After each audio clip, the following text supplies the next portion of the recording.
Tov, Boker Tov d'abord. Je suis très contente d'être avec vous ce matin.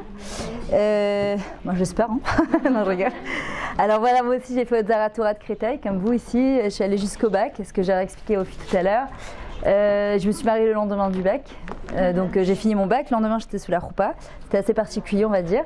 Ensuite j'ai eu ma fille, on est parti en Israël, ça fait 24 ans que j'habite en Israël, au Hachem. Et ça fait plus d'11 ans que je fais des conférences un petit peu partout en France, Lyon, Paris, Créteil, Marseille. En Israël je tourne un petit peu partout, je prépare les mariés au mariage. Je fais du coaching personnel et en vrai tout le but de mes conférences, ce que j'ai expliqué aux petits jeunes tout à l'heure, c'est vraiment faire en sorte que la Torah soit une Torah vivante et vraiment, bonjour, je ne l'avais pas vu, c'est que c'est vraiment une Torah vivante, que ce soit une Torah de kiff, que ce soit une Torah où on est mitraber, on se lie à Kadosh Baruch Hu et pas de prendre la Torah comme une autre matière, comme les maths ou comme la philo, mais plutôt comme vraiment quelque chose qui fait partie de notre vie. Par exemple, je vous pose une question, qui c'est qui parle à Hachem ici ? Qui c'est qui parle à Hachem ? Non, parler, c'est mon Dieu qui est dans les cieux, est-ce que vous pouvez m'aider ou tu lui parles comme à ton meilleur ami ? On parle tous à Hachem. Vous lui parlez comme vous lui parlez quelqu'un qui est très haut et que ou bien comme votre meilleur ami, comme tu raconterais à ton meilleur ami ou à ta meilleure amie plutôt. Il a fait. Hein ? Si on va pas lui raconter nos histoires ? Et pourquoi pas ? Non, justement. Alors justement, c'est très bien ce que tu dis, c'est qu'on pense qu'il les connaît déjà. Mais en vrai, le but, c'est comme si tu disais à ta copine, bon ça va, tu me connais très bien, de toute façon, je n'ai pas besoin de te raconter. En vrai, alors pourquoi on prie ? Ça n'a rien de prier, puisque Hachem, il sait très bien aussi qu'il sait exactement ce qu'on a besoin. Pourquoi je prie ? Et j'ai pas besoin de rajouter quoi que ce soit dans la Mida, normalement. Toutes les brachas sont dans la Mina, tout est déjà... Pourquoi j'ai besoin de prier ? Parce que le but, c'est pas que quand je prie qu'ils me répondent, mais à travers ma tefila, je vais créer un lien avec Hachem. On l'apprend de David Ameller. David Ameller, vous savez que pendant 28 ans, je ne sais pas si vous imaginez 28 ans, ils ont pensé que c'était un mamzer. Il n'avait pas le droit de manger à table avec ses frères à Bethléem. Tout le monde s'est larisé de tout Bethléem. On le traitait de voleur, de menteur. David Ameller, 28 ans.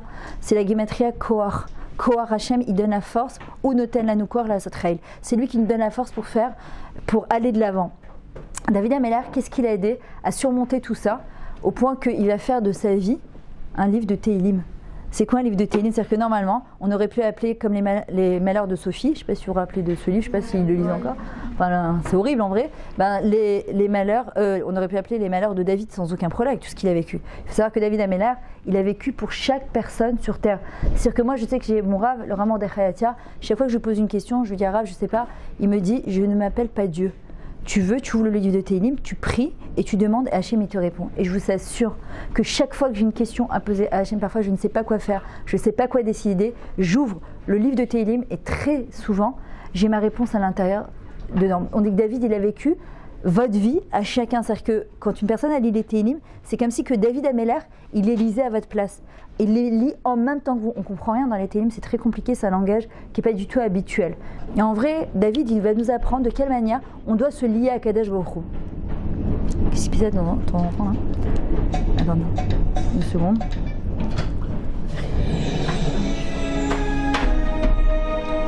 Comment David Ameller il est arrivé à ça ? Alors il faut savoir que David Ameller, ce qu'il faisait, c'est qu'il observait. Il y a 3 choses qui nous permettent de nous rapprocher d'Akadosh Baruch Hu. L'Aïd Bodedut, l'Aïd Bodenout et la Havat Hashem, l'amour d'Akadosh Baruch Hu. Comment on arrive justement à ça ? L'Aïd Bodedut, c'est quoi ? C'est de parler avec Hashem. Comme on dit, vous parlez tous avec Hashem, mais est-ce que je lui parle comme quelqu'un qui est très très très loin de moi ? Ou bien, je lui parle comme mon meilleur ami, comme je lui raconterai. Moi je sais, là je suis en train d'écrire un livre justement sur un petit peu mon histoire personnelle et le kécher que j'ai avec Hachem. Et ça s'appelle, c'est mon mari qui m'a dit, appelé comme ça, je lui ai dit. Parce que chaque fois dans les cours, je dis, je lui ai dit. Tu vois, il me dit, mais t'as dit à qui ? Bah Hachem. Mais quoi, tu lui parles comme si que... Oui. Quoi, c'est pas... Si. Hachem, il n'est pas en haut. Hachem, il est partout. Akadosh Baruch Hu, il est proche de nous à 100%. Et il attend une seule chose, c'est qu'on lui parle. Vous savez, quand j'ai passé mon bac, j'étais pas très très bonne en philosophie. Je comprenais pas trop ce qu'elle voulait, la prof de ma vie. Aujourd'hui, je comprends un petit peu plus, mais à l'époque, je comprenais pas ce qu'elle me parlait, son Freud, son truc. Et malheureusement, j'avais que un demi en philo. Et elle disait à ma mère, et je lui mets un demi pour ne pas lui mettre 0, parce que j'ai pitié de votre fille. Merci, sympa d'avoir pitié de moi. Et ce qui s'est passé, c'est que quand je suis arrivée au bac de philo, mon prof, c'était le Rav Lederberger, prof de collège que j'adorais. Et il nous a fait passer vraiment un amour de la Torah, une proximité avec Hachem qui était incroyable. On m'avait un peu pistonné sur quelques sujets. Mais dans la vérité, quand tu dois te marier le lendemain de ton bac, t'as pas trop la tête à réviser ton bac. Mais en même temps, je pouvais pas me dire que j'allais partir en Israël sans même avoir eu 12 ans d'études et avoir mon bac. Je me suis dit, je sais pas ce que ça va m'apporter dans ma vie, mais au moins que je passe mon bac. Et donc j'ai révisé un petit peu ce que je connaissais. Et le Rav Lederberger m'avait dit, écoute, tu parles d'émet, tu parles de vérité, tu parles, je me rappelle plus de quoi. Je suis arrivée devant l'énoncé et là je comprends rien. Du chinois pour moi, j'ai là, je dis c'est pas possible. Je comprends rien, je sais même pas ce qu'il voulait de ma vie quoi. Et j'étais là, je me dis bac de philo. Je dis mais qu'est-ce que je vais raconter? Et là je m'adresse à Hachem, je dis écoute Hachem, franchement, c'est quand même plus important de se marier que de passer son bac de philo. Mais bon maintenant je suis devant mon bac de philo, il faut que tu m'aides là. Je peux pas du tout, j'y arrive pas. Et à ce moment-là je commence à écrire, j'ai dit tu sais quoi? Ce qui me passe par la tête, j'écris. J'écris. Je reviens donc le lendemain de chez la Brachot, on va chercher les résultats avec mon mari, donc j'ai la tête couverte. Mon mari prend le dossier du bac, il ouvre et il me dit mais qu'est-ce que tu as raconté? Je dis pourquoi? Il me dit tu as eu 16 en philo. Maintenant je relis mon brouillon que j'avais gardé, c'est pas moi qui ai écrit, c'est Hachem, il m'a envoyé un ange parce que je me comprenais même pas, je comprenais pas ce que j'avais écrit. Hachem, ou Yechol, Hakol, Hachem il peut tout, il veut tout, il veut nous donner ce qu'il y a de meilleur pour nous dans le monde et dans la vie, mais il faut lui laisser de la place, pas à 10%, pas à 20%, à 200%. On a passé là Rachel Imenu. Rachel Imenu, je peux raconter son histoire 1 milliard de fois. Elle est tellement belle son histoire, elle est tellement incroyable. D'ailleurs je leur ai fait à Natania 2 jours avant que je vienne, toute l'histoire de Rachel en musique. C'était toute l'histoire de Rachel, je leur ai fait en musique. C'était quelque chose de... Mais les femmes, elles pleuraient d'émotion, pas de rasserin du tout, parce que Rachel, c'est pas une femme du tout déprimée. Rachel, c'est une femme qui a tellement de choses à nous apprendre. Le vitour, c'est l'abnégation de savoir baisser la tête pour Akadosh Baruch Hu. Pas je baisse la tête comme une pigeonne et que parce que je suis une miskena, pas du tout. Je baisse la tête pour le shalom, je baisse la tête pour Akadosh Baruch Hu. Quand il y a quelqu'un qui me dit quelque chose et que j'ai envie de répondre, quand un prof, il me remet en place et que je viens Pardon, c'est pas grave, hein. Bah allez-y, lâchez-vous un petit peu. C'est un cours de Torah, la Torah c'est vivant, sympathique. Non, en fait, c'était un programme que j'avais descendu pour Rachel Imenu. Et justement, je disais, imaginez Rachel, elle est là, elle doit se marier. C'est la préparation du aîné, puisqu'elle va recevoir les 3 simanim de Yaakov. La china, c'est chala nida adlaka. La china, c'est pas fais voir la belle-mère ce qu'elle a offert comme boucle d'oreille à la belle-fille. Ah, c'est ça ce qu'elle a offert, franchement, c'est honteux. D'accord, c'est pas du tout ça. La china, c'est chala nida adlaka. Les 3 simanim qu'elle va recevoir, justement. Et là, elle va laisser sa place à Léa, c'est-à-dire qu'elle est en plein, elle va presque mettre sa robe de mariée. Et là, justement, Rachel, elle va laisser sa place. Cette femme, elle nous apprend des choses qui sont tellement incroyables. Hachem, il lui a dit, parce que tu as voulu te faire toute petite, moi, je vais te faire très grande. Akadosh Baruch Hu, quand on lui laisse la place à Hachem, celui qui court après les honneurs, il le fit. Celui qui court après Akadosh Baruch Hu, alors Akadosh Baruch Hu, c'est lui qui prend la personne et qui la met en haut. La seule iloula qu'on fait, c'est celle de Rachel Imenu. Rachel, elle nous apprend comment être mévater, comment laisser la place. C'est pas je suis meurtrie intérieure, je laisse toujours la place, j'en peux plus, je veux faire plaisir à tout le monde. Jusqu'on dit que Myriam et tout, elle est très gentille. Rachel a dit non, c'est pas ça. Le vitour d'un endroit de grandeur, c'est je comprends à qui je laisse la place, pourquoi je laisse la place. Et en général, c'est dur, mais tu te sens forte, tu te sens grandie, pas sur le compte de l'autre. Tu te dis pas j'ai un joker pour la prochaine fois. Si elle me dit quelque chose, je pourrais dire ah et moi la dernière fois j'ai pas fait ça, pas du tout. Maintenant, on revient à David Ameller. David Ameller qui nous apprend quelque chose d'incroyable. Comment on s'approche d'Akadosh Baruch Hu? Comment on apprend à découvrir Hachem? Moi, vous savez, quand je suis arrivée en Israël, c'était pas du tout facile. Je suis venue, j'avais pas mes parents, j'avais pas la langue, j'avais pas d'argent, j'avais un bébé. J'étais avec mon mari. On a dû tout recommencer à zéro. Ce qui m'a aidée, et ce qui m'aide jusqu'à aujourd'hui, c'est la proximité que j'ai avec Hachem. C'est que chaque chose que je fais, je lui demande de m'aider. Alors que je sais pas qui c'est Gadi, on va pas lui raconter nos histoires. D'accord? Si, bien sûr, je racontais. Que ça soit un foulard que je dois acheter, un truc que je trouve pas, Hachem, je t'en supplie, aide-moi. Hier, par avant de venir, fais en sorte que ma valise, elle arrive en temps et en heure, parce que combien de fois ils m'ont perdu ma valise. Que Bezrat Hachem, j'arrive en temps et en heure, que j'arrive à l'heure, que tout se passe bien. On monte dans un avion, tout est normal. Tu montes dans l'avion, tu prends ton petit vol, tu arrives à Dallas, tu récupères tes valises. Pas du tout. Vous vous rendez compte, c'est quoi cet engin qui nous porte? Nous, on a l'habitude, on réfléchit même pas. Vous vous rendez compte cet engin qui nous porte des centaines de personnes avec des centaines de bagages et qu'on arrive à bon port. C'est-à-dire combien de turbulences il y a eu pendant 1 heure. Et j'étais en train de réviser mon cours justement que je devais donner hier soir. C'était sur la Emouna, le Bitachon. Et tu avais juste l'avion qui faisait, et tu entendais les gens qui faisaient « Il m'allait ». C'est-à-dire que l'avion il allait s'écraser quoi. Et là, tu es là, tu te dis, tu crois que c'est normal, tu crois que c'est une évidence? David Amelach, il dit non. Tu veux apprendre à aimer Hachem? Tu veux apprendre à connaître Hachem dans ta vie? Rentre-le à 300% dans ta vie. Chaque chose que tu fais, Hachem, aide-moi. Hachem, qu'est-ce que je dois faire? Hachem, c'est quoi la bonne décision à prendre? Je réponds pas, je m'énerve pas. Je vous assure, si vous arrivez à vivre comme ça, votre vie, elle va changer. Je vous le dis d'expérience personnelle. Votre vie, elle change. Vous serez des autres personnes. Votre Torah sera différente. Ça ne sera pas une Torah de Rasra, ça sera une Torah de Chaim, ça sera une Torah de vie, d'accord, de parler avec Hachem et d'en faire son meilleur ami. David Amelach, il observait le monde, il voyait comment le soleil sortait, comment la lune sortait, comment des animaux mettaient des enfants au monde. Il disait, il y a un Dieu sur terre. Mais il n'y a pas un Dieu qui est avec le bâton sur la main et qui est là à nous taper sur la tête parce qu'on ne se comporte pas bien. Non, il y a un Dieu qui est incroyable. On fait partie d'un peuple incroyable, avec une histoire incroyable. David Amelach, ce n'est pas son histoire, c'est mon histoire. Rachel Imenu, ce n'est pas son histoire, c'est mon histoire. Vous savez qu'il y a une halakha qui dit Matai Maasa Yagio le Maase Imotai, Sarah Rivka Rachavela, Chayav Adam Lomar Kol Yom. Tous les jours, on doit se poser la question quand mes actions elles vont arriver aux actions de mes imaot. Sarah Rivka Rachavela.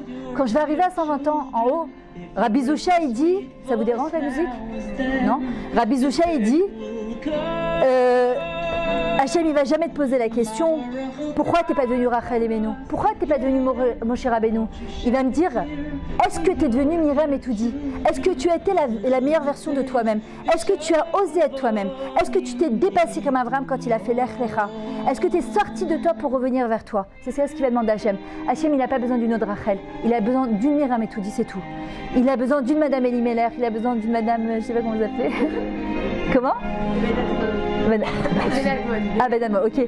Il a besoin d'une personne, il n'a pas besoin de deux comme ça. Même vous, je suppose une, ça vous suffit. Hein? Non, je suis sûre qu'elle... D'accord? Pourquoi on n'a pas besoin de deux mères, on a besoin d'une maman. Akadosh Baruch Hu, il dit, je veux que tu sois la meilleure version de toi-même. Et quand il nous met face à des difficultés à Hachem, c'est pas pour nous embêter. Quand il a dit à Avraham, Avinu, Lech, Lecha, El, Aref, Asher, Areka. Non, on dit Asher, Arelecha, que je vais te montrer. Pourquoi Kadesh Baruch Hu, il dit Areka? Il lui dit à Hachem, parce qu'à travers ce que tu vas passer dans ta vie, je vais te montrer qui tu es. Je vais te prouver à toi-même qui tu es. Hachem, il n'a pas besoin qu'on lui prouve qui on est, parce qu'Hachem, il sait exactement qui on est. C'est lui qui nous a fait. Il connaît nos capacités, nos difficultés, nos Yetzirah et nos Yetzirah Tov. Hachem, ce qu'il veut, c'est nous montrer à nous-mêmes combien on est capable de devenir. Si je vous avais dit, il y a 24 ans, il y a 25 ans, que je me retrouverais ici, dans mon école, en train de parler devant vous, je n'aurais jamais cru. J'étais quelqu'un d'extrêmement timide, et tellement réservé, et qui n'avait absolument pas confiance en elle. Je me trouvais bête, grosse et moche. Je ne sais pas si vous imaginez. Qu'on m'aurait dit, moi, que quand je passais au tableau, je baissais la tête tellement j'avais honte de répondre, que je me retrouverais à parler devant des classes et devant des personnes, derrière la difficulté, il faut savoir qu'Hachem nous donne notre plus gros potentiel. Ce n'est pas dans les cadeaux qu'on a reçus que de ce qu'on est ou dans l'intelligence. C'est là où c'est difficile. Hachem, il nous dit justement, c'est là que tu vas percer. David Amelach, là où ça a été difficile, et il a été rejeté, c'était la risée de tout le monde, il a su prendre sa vie entière et l'a transformé en Tehillim. Vous savez que les Tehillim, il y a 10 personnes qui l'ont écrite. Mais pourquoi on appelle les Tehillim de David Amelach Naïm Zmirot Israël? Parce que comment il les a chantés? Il était dans son lit et il les a chantés en musique à Kadosh Baruch Hu. Quand Yaakov Avinu, il va devenir Israël, c'est quoi la bracha qui lui fait l'ange? Israël, c'est Shir El. C'est une chanson pour Akadosh Baruch Hu. Et l'ange il dit à Yaakov Avinu, Yaakov c'est un chanson, Akev c'est le talon. Il lui dit de là où tu es le plus bas, tu vas te transformer en Israël. C'est quoi Israël? Yachar El. Tu vas créer un lien direct avec Hachem et toute ta vie, toutes tes facilités et toutes tes difficultés, tu vas les transformer en Shir El, en chanson pour Hachem. Et c'est ce qu'il avait compris David Amelach. Il a su prendre ces difficultés et il les a transformées en Teila pour Hachem. Maintenant on voit que c'est pas que David Amelach il vient et il dit à Hachem merci pour tout, Toda Rabba pour tout ce que tu me donnes. Non, c'est dur pour lui. Il dit à Kadosh Baruch Hu, Ad matai taster panecha mimeni. Hachem, jusqu'à quand tu vas cacher ta face? Il parle de peur, toutes les émotions, vous pouvez les retrouver dans les Tehillim. Il parle de peur, il parle de mort, il parle de maladie, il parle d'angoisse. mais il parle aussi de joie. Quand tu vois à la fin, c'est que des Alléluia, des Shir la Malote. Il parle de Chedva, de Ditsa, de Rina, de Gila, de joie. Toutes les expressions de joie, tu les retrouves dans les Télim. Comment il arrivait à ça? Par la Idbonenout. C'est quoi l'Idbonenout? Il réfléchissait. Qu'est-ce que je fais sur terre? Pourquoi j'ai eu le mérite de passer à Rosh Hashanah l'année dernière? Pourquoi cette année j'ai été encore inscrit dans le livre de la vie Bezrat Hashem? Stam, il y a vivre et vivre. Il y a vivre, on est parfois comme des morts vivants. On vit, on va à l'école et puis on doit aller à l'école. Vivement que je termine mon bac. Et puis quand on termine le bac, vivement que je finisse mes 7 années d'études de médecine ou d'avocat pour faire plaisir à mes parents. Et puis une fois que j'ai fini ça, vivement que je me marie. Et quand je me marie, vivement que j'ai mes enfants. Et quand j'ai mes enfants, vivement qu'ils se marient. Et quand ils se marient, vivement. Donc vivement que je finisse ma vie, quoi. Je n'ai pas commencé à vivre, mais vivement que je la termine ma vie. Quand est-ce qu'on va apprendre à vivre? Mamash. David Ameller, il regardait, il observait. Et en vrai, ce qu'il a amené à la Vat Hashem, c'est aussi la Akara Tatov. C'est quoi le premier mot qu'on dit le matin en se levant? C'est ça où on se dit j'ai pas envie d'aller à l'école. Hein? C'est j'ai mal dormi, il fait froid, quelle rassera, je vais avoir cette prof, elle me saoule, cette journée, oh là là. Qu'est-ce que je me dis le matin, Béhémet, quand je me lève? Je dis vraiment Moda Ani ou je grogne. Le premier mot qu'on dit, Yehudi, c'est Moda. C'est d'abord Moda. C'est la seule langue dans toutes les langues où le Ani vient en deuxième position. Quand tu dis j'ai fait quelque chose, tu dis j'ai fait, oh I'm doing, j'ai perdu mon anglais, désolé, je sais pas comment on dit, et comment on dit en hébreu? Asiti, Karati, Aniti. Le Ani vient toujours en deuxième position. Pourquoi? Parce qu'on sait que c'est Hachem qui nous aide à faire ce qu'on fait dans sa vie. D'accord? Et le premier mot qu'un juif il dit en se levant le matin, c'est Moda. Prenez le Moda Ani, qu'est-ce qu'on dit? Moda Ani Lefanecha. C'est-à-dire qu'on aurait pu dire Modim Anartu Lefanecha. On est tous devant toi, on te remercie à Kadesh Brou. Vous connaissez cette chanson? Les Chéribo? La connaissez? Elle est tellement belle cette chanson. Qu'est-ce qu'on dit à Kadesh Brou? Permets-moi de faire Hachem ta volonté et que ma volonté ce soit que ta volonté. C'est ce qu'il avait dit David Ameller à Kadesh Brou. Hachem,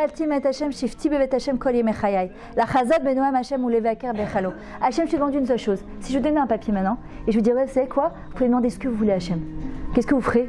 Une page, 2 pages, 3 pages de dissertation. Là, on va les remplir de folie. Là, tu sais que. Mais en vrai, David Ameller, il avait compris. Il a dit, moi, je demanderai à Hachem. Je demande une seule chose, c'est d'avoir une proximité avec Hachem à 200%. Vous savez pourquoi? Parce que si je suis dans le palais du roi, pourquoi je devrais stresser de quelque chose? Je suis en proximité avec Hachem. J'ai un bitachon avec Kadesh Baruch Hu. J'ai pas besoin. Sur le reste, je sais qu'Hachem va me le donner. David Ameller, il disait, je suis comme un enfant qui est au sein de sa mère. Pourquoi? Qu'est-ce qu'il fait un bébé? Ouah, il sait qu'on lui donne à boire. Ouah, on lui change la couche. Ouah, il va aller dormir. Il s'inquiète de rien. Mais nous, on est comme des bébés au sein on est dans les bras d'Akadosh Baruch Hu. Il faut arriver à comprendre. Et Hachem, il attend juste qu'on lui fasse ouah. Et non, on a là, on dit, je vais pas l'embêter pour des bêtises pareilles. Et en vrai, David Ameller, il disait, ma seule volonté, c'est de faire ta volonté. Et pourquoi dans la Mishnah il est marqué que Hachem, il annule la volonté des autres devant notre volonté, quand on annule notre propre volonté contre celle d'Akadosh Baruch Hu. Et en vrai, quand une personne elle vit comme ça, sa vie elle est différente. Ça ne veut pas dire que tu n'as pas Yetzara, c'est pas que je me transforme en ange, pas du tout. Mais je grandis et je grandis encore. Et en vrai, quand on dit le matin Moda Ani, c'est quoi Anne? Comment tu dis à quelqu'un où tu vas? Les Anne, c'est quoi les Anne? C'est quoi la direction? C'est quoi ta direction? Quand je me lève le matin et que je dis Moda Ani, en vrai je dis Moda Hachem, je te remercie. Ani pour la direction que tu vas me donner dans ma vie. Je me retrouve les fanecha devant toi, Kadesh Baruch Hu. Comme si c'était une évidence, hein, que je me lève le matin, je me lève, je m'habille, je mange, je dors. Mais vous vous rendez compte que la Neshama, elle monte et le lendemain, Kadesh Baruch Hu, il nous donne la Neshama de nouveau. Pourquoi? Parce qu'il a confiance en moi. Et c'est ça qui m'a donné confiance en moi dans ma vie. Je me suis dit, tu es toujours à essayer de chercher l'approbation des gens. Les ratzot et kololam, de vouloir faire plaisir à tout le monde. Et Hachem, il est où? Kadesh Baruch Hu, il a confiance en toi. Qu'est-ce qu'il te dit? Bechemla rabba wa'atecha. Parce que j'ai confiance en toi, ma fille, parce que je sais de quoi tu es capable, je te laisse vivre encore un jour et encore un jour. Et c'est pour ça que je le remercie le matin. Mais pour ça, il faut déjà que j'ai une adresse. Il faut que dans mon Waze, j'ai marqué quelque chose. Si j'ai pas de direction, je sais pas où je vais. Moi, j'ai vu que les gens, depuis très tôt, ils savaient où mettaient les pieds. Ils se sont pas laissés couler par la vie. C'est des gens qui réussissent dans leur vie.